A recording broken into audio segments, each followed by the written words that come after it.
আর 14 দিন পর ত্রয়োদশ জাতীয় সংসদ নির্বাচন। এই মুহূর্তে গণসংযোগে কমতি রাখছেন না প্রার্থীরা। রাত দিন ছুটছেন ভোটারদের কাছে, চষে বেড়াচ্ছেন শহর থেকে গ্রাম, দিচ্ছেন নানান প্রতিশ্রুতি, চেষ্টা করছেন মন জয়ের। ভোটাররাও করছেন নানান হিসেব নিকেশ। সৎ ও যোগ্য প্রার্থীকেই বেছে নিতে চান তারা। পথসভা, জনসভা আর নির্বাচনী মিছিল সহ নানা উপায়ে ভোটারদের কাছে টানতে প্রার্থীদের নিরন্তর প্রচেষ্টা। চলছে জমজমাট প্রচারণা, যেখানে কদর বেড়েছে ভোটারদের।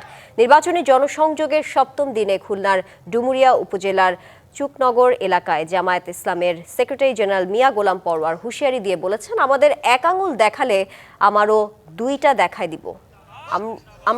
দেখাই দিব। কাউকে হুমকি দেয়া যাবে না। কুমিল্লা দেবিদ্বারে এনসিপি নির্বাচনী পদযাত্রায় দলটির মুখপাত্র আসিফ মাহমুদ সজীব ভুইয়া বলেন, নির্বাচনে ফ্যাসিবাদীদের মতো আচরণ করা হলে তাদের বিরুদ্ধে আন্দোলন করা হবে।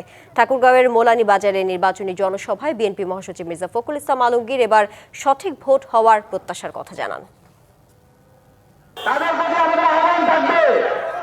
আপনারা 17 বছর লন্ডনে ছিলেন, আগে বাসের ভিতর থেকে নামুন। ওই বন্ধুরা তাদেরকে হুমকি দেয়। বিদেশ থেকে দেশে রেমিটেন্সের টাকা আসে নিরাপদে।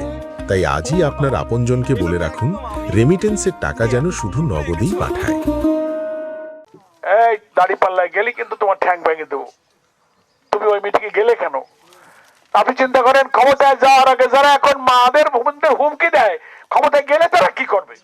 ভোট দিয়ে একটা সরকার নির্বাচন করতে পারি, তাইলে আমরা ভালো থাকবো বলে আমরা আশা করতেছি, তাই না? ভারতবর্ষে চলে গেছে হাসিনা, মাঝখান থেকে তার যারা সমর্থক আছে তাদেরকে বিপদে ফেলে গেছে। আমরা সেই বিপদ থেকে তাদের পাশে দাঁড়াইছি।